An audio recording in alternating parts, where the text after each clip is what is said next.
Boas. Eu quero falar de um elefante na sala que nos é próximo. Tão próximo que encontramos nas mais efêmeras atividades e momentos. Nos transportes públicos, nos espaços de consumo, nas relações de vizinhança, nos nossos medos. Será esse elefante na sala uma atitude ou falta dela? Para abordar o assunto, nada melhor do que recorrermos a um lugar onde muito provavelmente todos nos identificamos. Um sítio onde habitamos, trabalhamos, onde nascemos. A região de Lisboa. Nesta região, agora delimitada deste modo, que vocês veem aí no mapa, nem sempre teve estas características e se calhar vale a pena olhar para a sua história, não muita, mas para perceber como chegámos até aqui. Não vamos começar, pronto, isto não é uma TED milenar, portanto vamos começar mais breve, a história é grande, final do século XIX, princípio do século XX, naquilo que se chamou o Geral de Melhoramento da Cidade, o plano de Ressano Garcia. Então, Ressano Garcia quis que a cidade crescesse para norte, pela Avenida da Liberdade, por esse vale e pelo Vale do Almirante Reis, para oeste em direção a São Sebastião de Campolide e para este em direção à Estrada de Sacavém, que hoje conhecemos como Moraes Soares. E não tive a oportunidade de falar nessa zona da cidade, de ouvir testemunhos vivos de Francelina Maia, cigana e fadista, já falecida, mas que falou da história da sua família cigana e que à medida que o plano de Ressano Garcia ia sendo implementado, o seu acampamento foi sendo empurrado até chegar ao Alto Varejão, o sítio que hoje chamamos Paiva Coceira, e foram situar-se atrás do cemitério num bairro que ficou conhecido como a Corraleira. Agora vem uma cidade, entre os anos 30 e 70. Muita coisa aconteceu por aqui. O início foi muito marcado por Duarte Pacheco, Presidente da Câmara, Ministro das Obras Públicas, mas foram também tempos de grande imigração para a cidade. O êxodo rural em massa, pessoas que vieram trabalhar nas suas indústrias.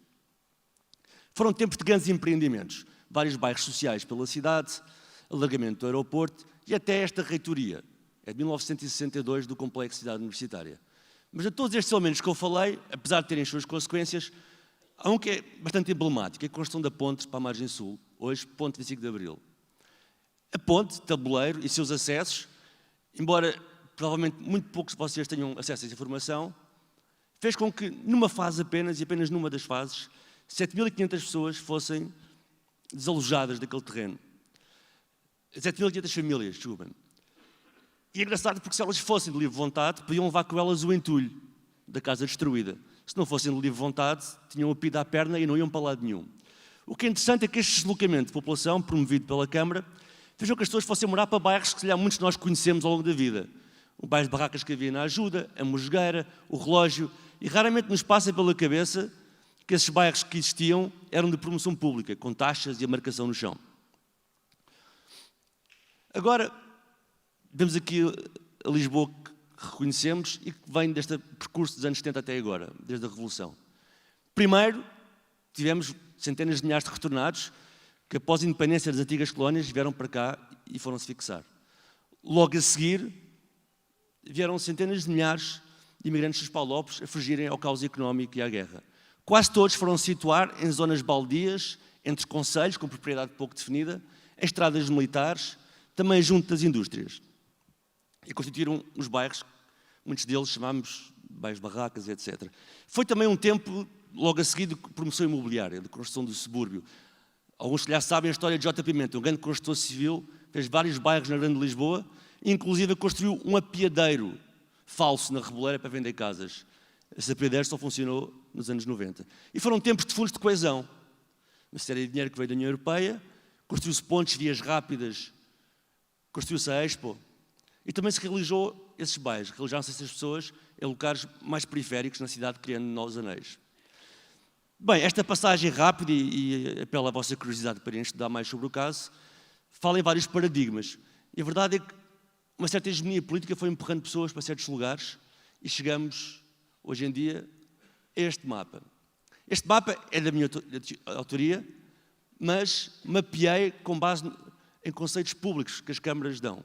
Se calhar não vos diz nada por enquanto, mas posso-vos dizer que este é o mapa daquilo que institutos públicos e câmaras chamam os bairros prioritários, ou aquilo que a polícia chama os bairros perigosos e que vem nos jornais. Tem esta dimensão. Se calhar poucos de vocês tinham noção que esta é a sua configuração na cidade. E que bairros são estes? São os bairros de realojamento, bairros de género ilegal, ainda existem alguns, zonas de venda livre e de mercado, mas que estão em lugares considerados depreciativos e por isso são mais baratos, ainda vilas operárias e nos bairros históricos. Como é que isto é classificado? Como é que uma Câmara ou um Instituto Público se lembra de classificar estes territórios? Por um lado, pode-se dizer que só o tipo de habitação pode ser o suficiente para que seja classificado como um bairro prioritário. Outra classificação, se calhar curiosa, é que basta ter um bocadinho acima da média do número de imigrantes da região para ser logo categorizado como um bairro desafiante, problemático, crítico, etc. Mas há outros que se acumulam. Outros dados, por exemplo, taxa de emprego que dobra a taxa da região, ou qualificação escolar muito baixa, à volta do 6º ano, como sabemos hoje em dia é obrigatório ao 12º. E é um bocado por aí que se vai mapeando estes territórios. De qualquer maneira, pira um bocado dentro deste assunto. Vamos aqui ao Val da Amoreira, que é um território onde já trabalhei.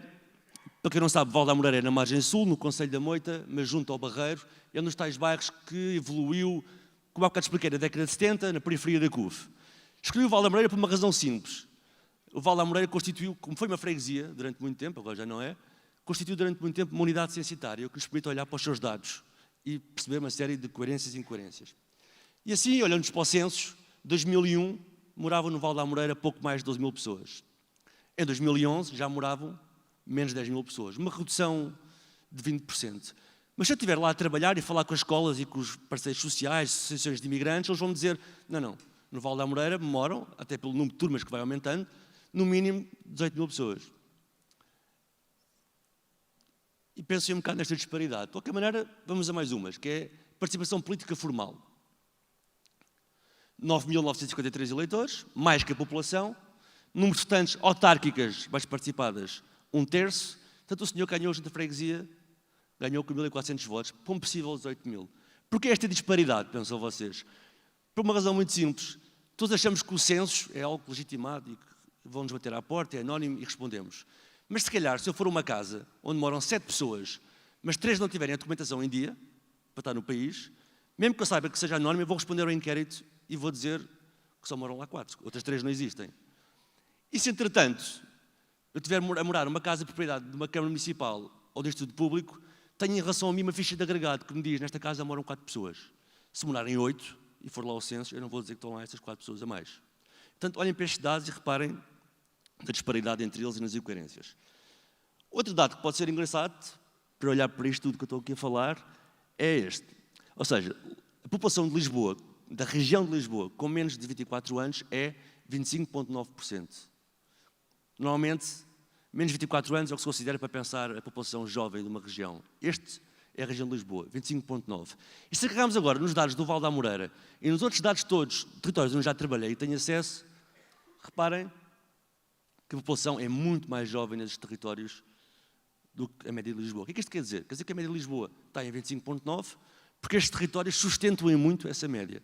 Se não fossem estes territórios, a média seria mais baixa.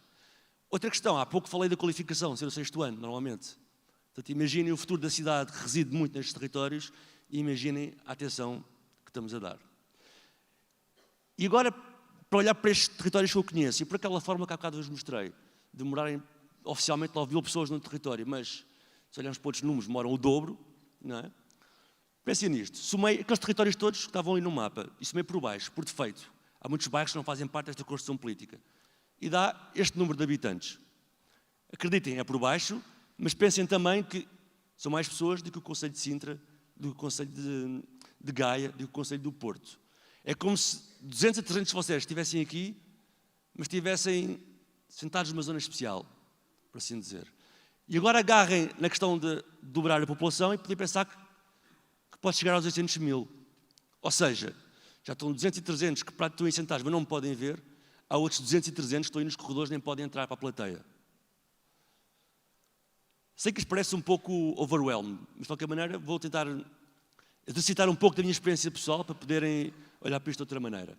Há uns anos, numa escola onde estava a trabalhar, uma professora que estava a apoiar é confrontada com a situação de entrar numa sala de aula, pela primeira vez tinha sido colocada numa escola da periferia, olha para os seus alunos e vê que eles, independentemente de serem descendentes de africanos ou não, expressam-se todos em crioulo. e fica a pensar, para já nem sabia que crioulo existia enquanto língua fluente e usada em Lisboa. E pior ficou que pensou que não tem a ver com descendência africana, que é uma língua franca usada por todos. Não é? Mas essa professora queria mesmo ligar-se aos alunos, estar com eles, e procurava saber o que é que eles gostavam, afinal, quem é que são estes alunos. E descobriu que não encontrava nada. Tudo aquilo que eles diziam que gostavam, por exemplo, em termos musicais, ela não encontrava em lado nenhum. Pesquisava na FNAC, nada. E por isso, vamos fazer um pequeno exercício. Para pôr esta questão da visibilidade e invisibilidade em destaque, há pouco estava a falar. Vocês estão aqui a ver, embora a leitura não seja má, vão ter que confiar em mim. Eu sou confiável. É o top 10 da FNAC de música portuguesa. Estão ali cerca de 10 artistas, alguns álbuns estão repetidos, por exemplo, David Fonseca tem o álbum assinado e o álbum não assinado, não é? Estão lá vendo os dois, estão no top, muitas assinaturas o homem fez. E se eu agarrar nestes top 10 e isolar 6, e for ao YouTube procurar o single, ou seja, a música escolhida por eles para ser lançada, e atenção, alguns do top estão ali há 2 meses, mas também estão ali há 9 anos, há CDs que se vendem sempre, não é? E vamos escolher 6 que estão no canal da editora, portanto não há repetições no YouTube, porque eles não deixam, e vamos ver o número de visualizações do top nacional. Pronto, Dama está muito à frente, não é? Mais de 4 milhões. Eu não conhecia os Dama até fazer este exercício, que é de 15 de outubro. Pronto. Portanto, este discurso que eu estou aqui a fazer é para mim também depois. Mais de 4 milhões de views. Mas de resto, se repararem, tanto a Marisa como o David Fonseca, Ornatos Violeta, por exemplo, que está ali há 9 anos, este single, ou têm pouco mais de 100 mil, ou têm muito abaixo de 100 mil. Há tops com 15 mil, por exemplo. E agora, imaginem um tipo de música... Bom, vou falar de rap, quase todos conhecem, mas não o rap do Bossa em si. Imaginem um rap que vem destes territórios, que é cantado em crioulo, que é gravado muitas vezes em armários de quarto, a fazer de estúdio, que não tem produção, que é completamente amador e que tem como letras o retrato da realidade daqueles territórios. A discriminação, a educação, os abusos, etc. E agora vamos, lá está, não há ranking da FNAC, mas há uma pesquisa exaustiva na internet e dá-nos mais ou menos estes resultados. E reparem que, para além dos Dama, todos estes grupos que estão aqui, e há quem esteja aqui presente também destes grupos, obrigado, têm cerca de todos de 1 milhão de views. Não é? KPBA, Miracim 3100, FDP da Rentela 1.700.000, grupos de Cascais, Margem Sul, tudo com bastantes views. E assim dá que pensar, não é? Ou seja, por um lado, garanto-vos que tentei enganar com a questão do rap, porque a partir disso eu vos digo, é rap, cantado em crioulo, vão achar que é marginal, mas de facto não é. É popular, ok? Mas se eu agarrar, por exemplo, em produções destes territórios, como por exemplo, produções de Kuduro, da Afro House, de Funaná, vocês vão ter os mesmos views, ou ainda mais. Também gostava de destacar o engenho destes grupos, destes coletivos, que apesar de não terem nenhum espaço legítimo de propagação da sua arte, da sua expressão, conseguiram, através da net, criar uma rede de legitimação da sua música para com os seus pares. Mas também é engraçado aquilo que descobrimos com o exercício deste cultural. É que não conhecer a cidade toda é normal. Agora, não conhecer algo a esta escala, não é? Normalmente um artista que tem 1 milhão de views é artista em todo lado, e é estrela aqui, em Nova Iorque, em Madrid. E isso é curioso. E por isso, se calhar, isto leva-me a pensar que ainda temos em relação a estes territórios um desígnio, quiçá, colonial. Todos conhecem a história de pessoas que vêm destes territórios, mas conhecem a do atleta, o jogador de futebol. E o artista plástico, o escritor, o cineasta, o produtor, perante aquele número tão grande, 400 mil pessoas, 800 mil, não conhecia ninguém. Não tenho dúvidas que em Lisboa consumimos cultura de forma diversificada. Vamos comer em restaurantes étnicos, usamos roupas com tradições diferentes, vamos a espetáculos de todo o mundo, mas muito provavelmente a caminho desse espetáculo no metro, espetáculo de música africana, no centro da cidade de Lisboa ou no comboio, estamos cheios de medos africanos que nos rodeiam, e isso é um pensamento curioso. Agora, pensem que nós arrumamos tudo um bocado em caixinhas, não é? Queremos pôr tudo bem alinhado. E o fado é um exemplo disso. Se perguntarem aqui todos se fado é um símbolo de Lisboa, com certeza que sim para vocês. Aqueles mitos de vão lá fora, toda a gente fala da Amália Rodrigues, pronto, fado é, para todos, algo considerável e representante de algum espaço, mesmo que não seja nosso, do espaço onde nós vivemos. Mas poucos sabem que o fado é herdeiro do Lundum, uma dança africana do Congo, e que a sua criação deve-se muito à propagação do Lundum entre negros e mulatos, descendentes de escravos livres que moravam nos bairros como a Madragoa, Alfama e a Moraria. E poucos sabem que a Severa, que fixou esse fado moderno em modo menor, era se calhar filha da Barbuda, que era uma cigana, e os seus tocadores eram africanos. Vocês estão a ver, com o exercício cultural que fizemos, o que é que podemos encontrar? Agora imaginem, em relação a tudo o que eu disse, o impacto desta invisibilidade, da cidade invisível, na educação, na participação política e cidadania, na justiça, na economia, etc. Estamos num momento do mundo em que mais pessoas vivem fora do lugar em que nasceu, devido também ao grande crescimento das cidades. E a verdade é que a solução para isto tudo tem sido algo que se chama integração. Mas se calhar é um dogma de um só sentido e que pressupõe uns valores que são absolutos em relação aos outros. Porventura temos que arranjar formas de fazer uma construção coletiva, juntos, criar novos mainstreams, porque corremos o grave risco de cidade e mainstream, de cidade e cidadania, que são conceitos que nasceram juntos, podem muito bem em Lisboa estarem cada vez mais dissociados. Obrigado.